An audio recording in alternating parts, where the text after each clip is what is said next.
G'day subscribers, we're still at Crow's Nest. We're here to have a look at the cars and coffee. You're with Jules Knight on Jive Talking Garage.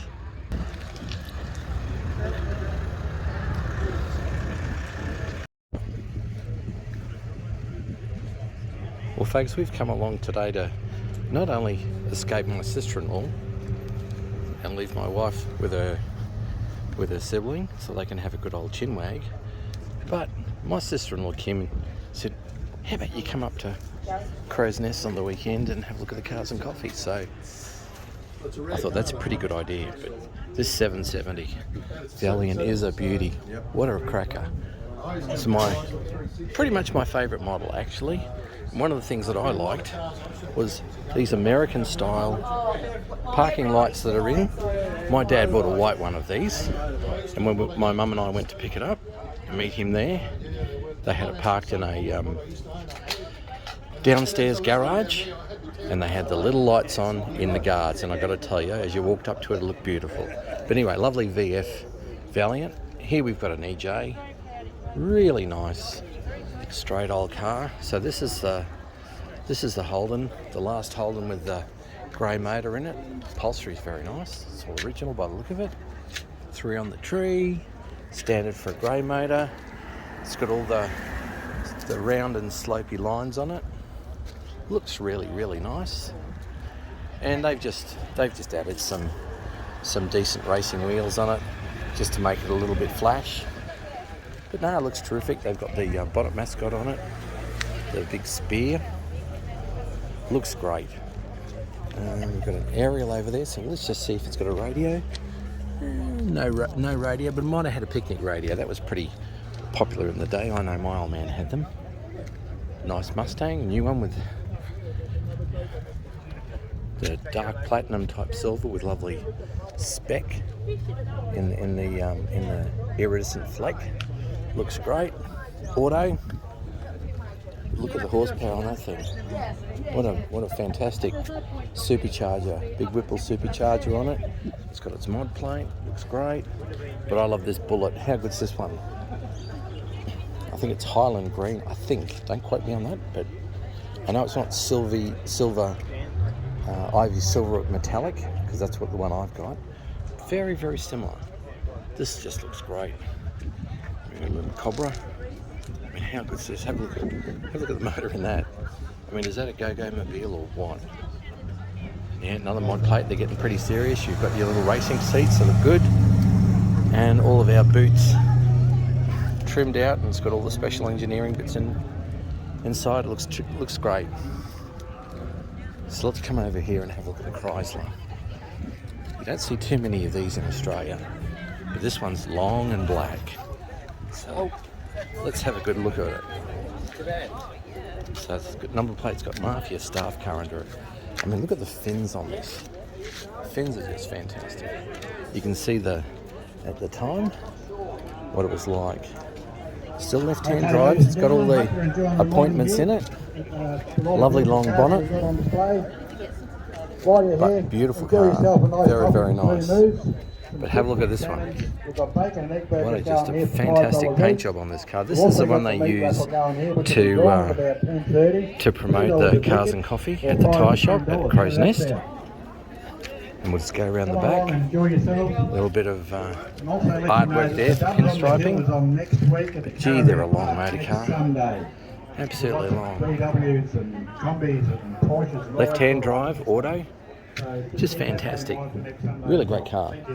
So have a look how long that bonnet is. And then let's go to the LTD. Now this one's a pretty good looking stocky. And I love the double pinstriping that they've got on this one. On the bonnet and on the sides. It just looks great. So from memory, my dad's mate,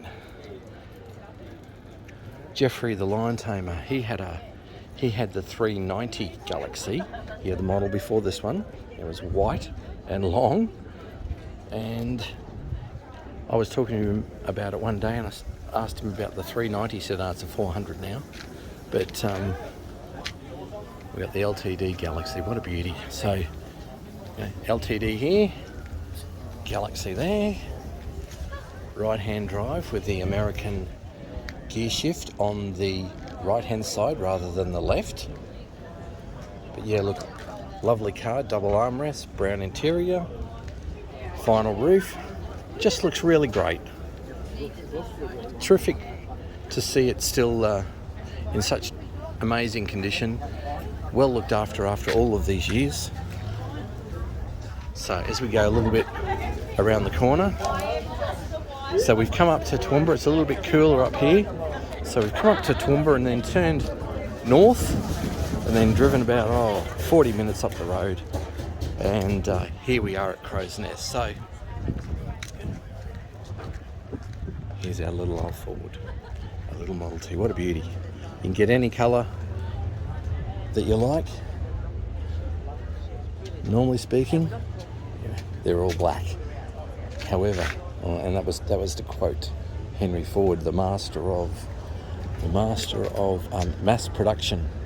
You got the idea from being in a butcher's shop and watching the butchers chop up a beast and get it ready for sale.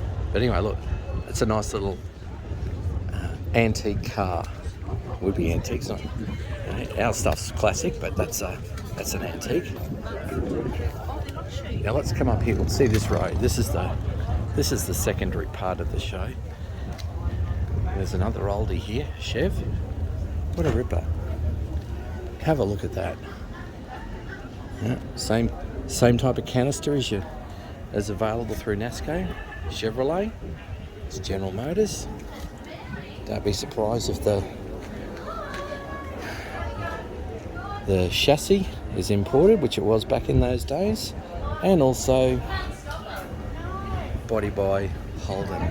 But even here, same type of reflectors as what you see on a FX or FJ Army Ute, that type of style. But here on this Chevrolet, a very nice roadster, a Tourer, little engine, what a beauty. Whereas I think this one's sort of the sleeper in the whole lot. As we sort of come here, I mean, lovely truck, looks nice and old as a Morris, but have a look at the Chevrolet. How good's that? Very nice. What have we got? A RS2000. I used to love seeing these when they'd come into the service station when I was a young kid working in the taxi depot. Just real nice, and they had a different front on them compared to the normal Escort. Just lovely. We got a modern Golf, but a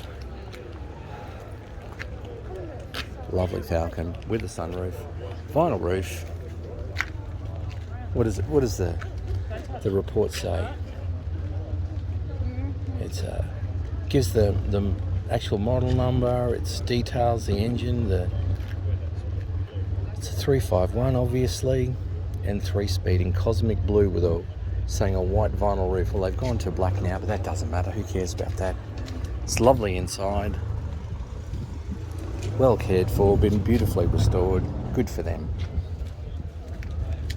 Sort of going along, and also it's got the blacked out bonnet. Nice little AC Cobra. How good's that?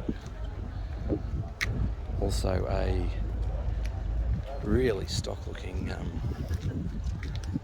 Commodore, but to me, this is my car of the show. How good's this? An old HQ, a stock standard HQ, an old Kingswood. What a beauty. When you look at it, it's very straight, like extremely straight, and you look in the interior and there's really not much to it. You know, 3-speed auto. How good's that? Really, really great. We go to the back. It's from Haplin Motors in St George. What a ripper. But you look at the back and it's just really nicely styled. It's got mud flaps all around. And is that the only accessory? Well, it's got an aerial, so maybe they've got a radio. Yeah, probably. Yeah, they do have a radio. They got it over there, yeah. What a beauty. And seat belts. Because around that time they started to become mandatory with the 202 and the Trimatic. So it's got its sun visor. Every Holden needs a sun visor. I've got 3 accessories that I like. The sun visor, the parcel shelf, and I also like the sway bar, because that helps you with handling. They didn't have good handling until they got to the radial tune suspension. But anyway, there's your HQ. So move along a little bit. Have a look at this orange weapon. What a lovely Ford Ute, Falcon Ute. And I love the quad lights at the front. How good does that look? They've got the Brian Burt Ford stickers on it. Brian Burt was just up the road from us, and he was also a great supporter of Dick Johnson, giving him the body to make True Blue, the Falcon that hit the rocket at Bathurst. Gave him the body, so Dick just took all the running gear and internals out of the XC and put it in the XD, and that's what he was on the mountain racing. But anyway, here we've got a beautiful burgundy. Could even be sparkling burgundy, actually. Mustang, sports roof, black interior, left-hand drive. We're talking T-bar auto. Nice. And at one stage it may have even had a vinyl roof, because you see this trim here at the end of vinyl roofs, because the vinyl roof comes up along here and then down the A-pillar. But lovely car. Nice two-door modern style Monaro. Just terrific. They'll be a classic in their own time. And also the yellow Mustang. How good's that, with yellow with the black accents? But here we go. What a nice HK Ute. Let's have a little look around, shall we?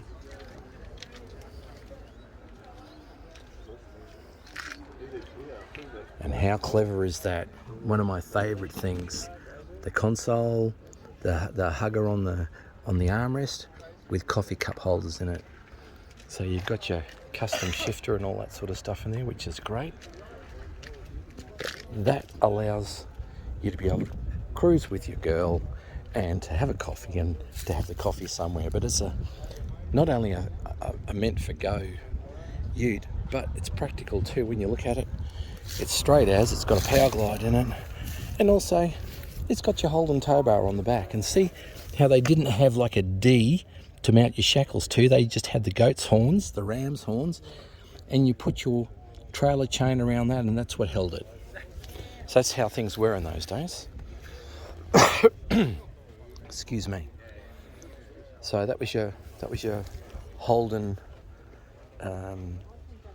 tow bar. But yeah, look, this one is a really, really straight car. It's been so well trimmed, so well panel beaded, and also beautifully painted. Just looks great.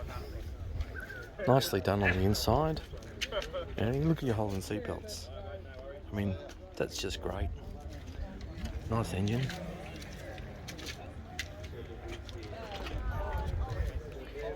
And here we've got your 351 Ute, your Falcon Ute. How good's that? Lovely and straight. Pop cap. And also the black two-door Falcon coupe. How good's this with a roll cage in the back? All manual. The black just looks great. Very nice. As we walk our way around,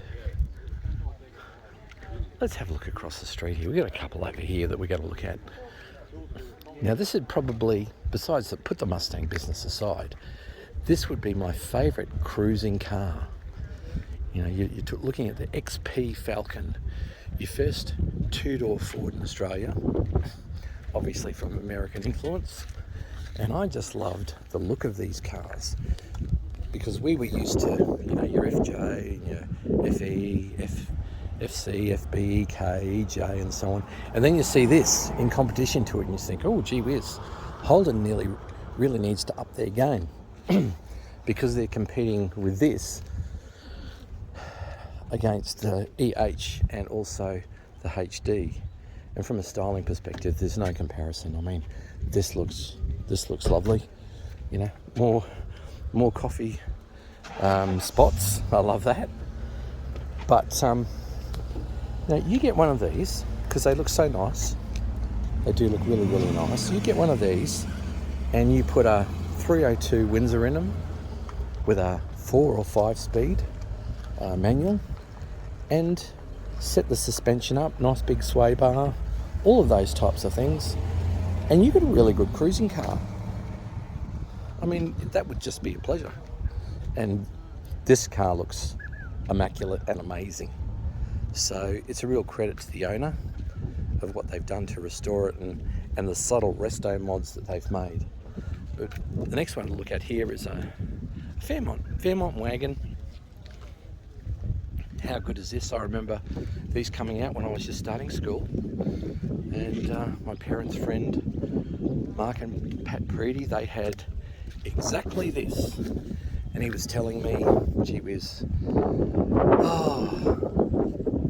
in the 80s, you know, how valuable it was. And I was thinking, oh yeah, okay, but really he was right. You know, it's close to the GT, close to the hoe.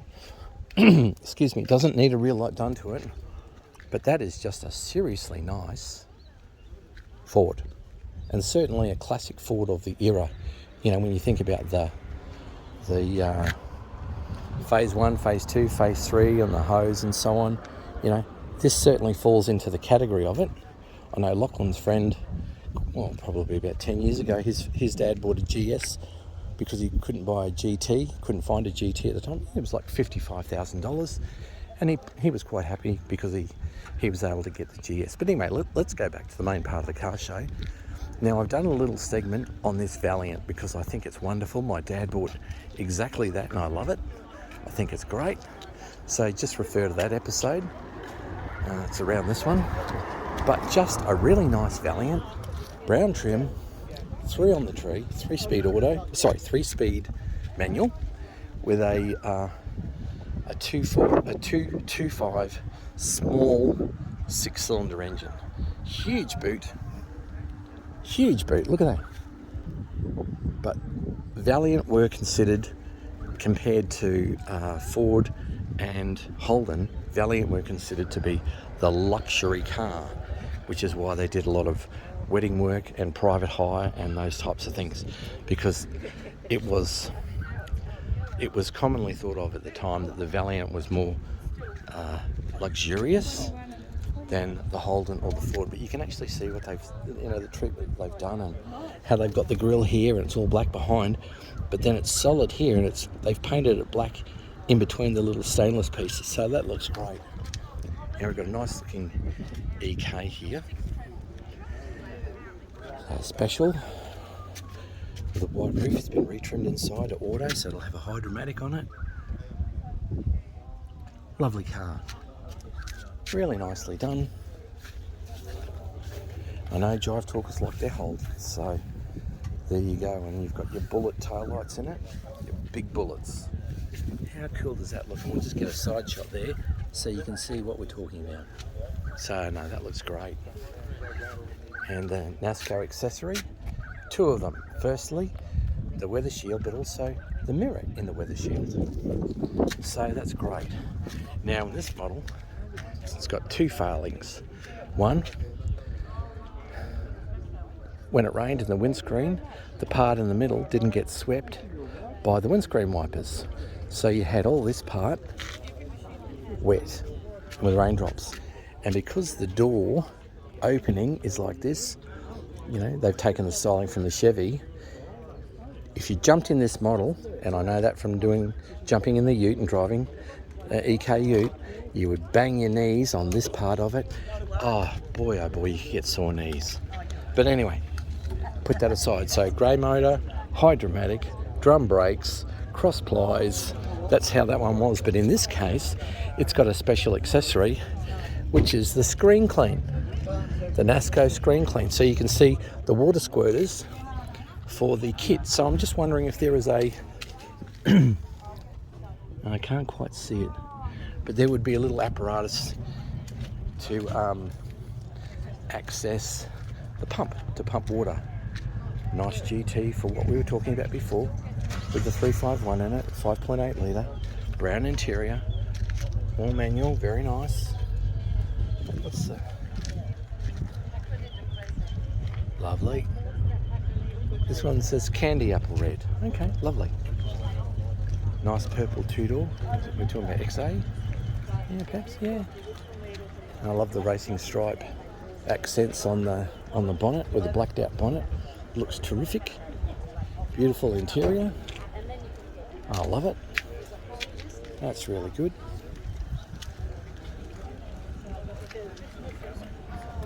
Nice GS. Fairmont. That's it. White interior. You've got all the seat covers on it. You can see there. It's been retrimmed. Lovely. White with black stripes on it. Lovely big sunbird on the back.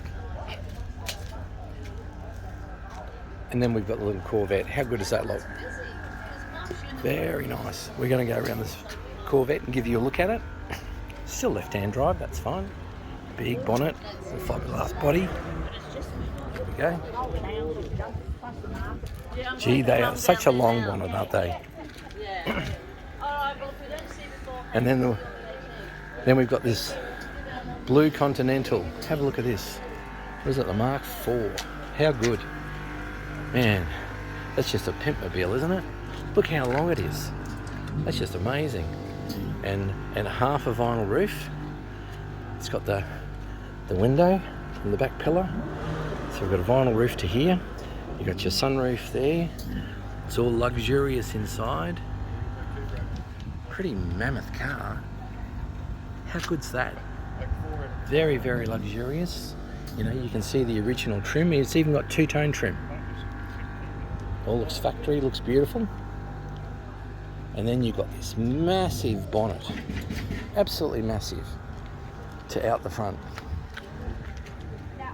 It's just so big. It looks terrific. But we're here for cars and coffee, so they've even brought the coffee van. But it's just been a really good turnout, and this is very clever. I hadn't seen this before. The spinning lights on this modern car. Nice little Toyota truck. That's clever. Bit of a cosmic bonnet. But if we just head across the road. When my dad finished up in Holden's, he went to Valiant because it was a business decision for him. And this is the first model that he had. They weren't greatly sophisticated, and his was black. And I remember it was black with red trim, and he used to take me to kindy in it. Every morning he would plug his Nasco shaver in, and he would have a shave in the car as he was driving me to kindy. But his was black, red trim, three-speed manual with a small slant 6 engine. But you know, look how much room there is in that engine bay. And I realise in this case they've got a nice big V8 in this as well. But anyway, put that aside. With the stock standards, they're a beautiful little car. They're pretty good on gas, and gas was cheap in those days. And my dad on his, he had the aerial here. And my good mate Mark Costello said to me, I think, Jules, that was for the aerial for the taxi company back to base, so they'd get on the radio and they'd get jobs.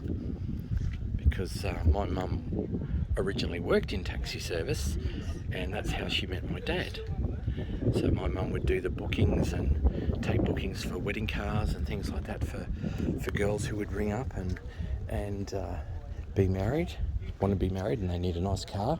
And so then they'd make arrangements with the owners to use their cars, and my old boy used to go and do the weddings, and that's how my parents met. But as you can see, a slide of the Chrysler insignia, and that's how they got to the boot. But you could also have that insignia as a mascot that'll be up here on your bonnet mascot. But we've got a couple of white Valiants here today, so this is great. There's a blue one as well. So we've got the first one my dad had, And the unlucky Valiant my dad had that got smashed up, that I told viewers about how they, in one accident, they cut the front off and threw that away, put a new front on, and in the second accident, they cut the back off and threw that away and put a new back on it. But anyway, look, that wraps things up here at Crow's Nest. We've had a good look at the cars and coffee and all the vehicles that have been here. I hope you've enjoyed the episode. Don't forget to share, like and subscribe, but more importantly, enjoy your Holden and Valiant.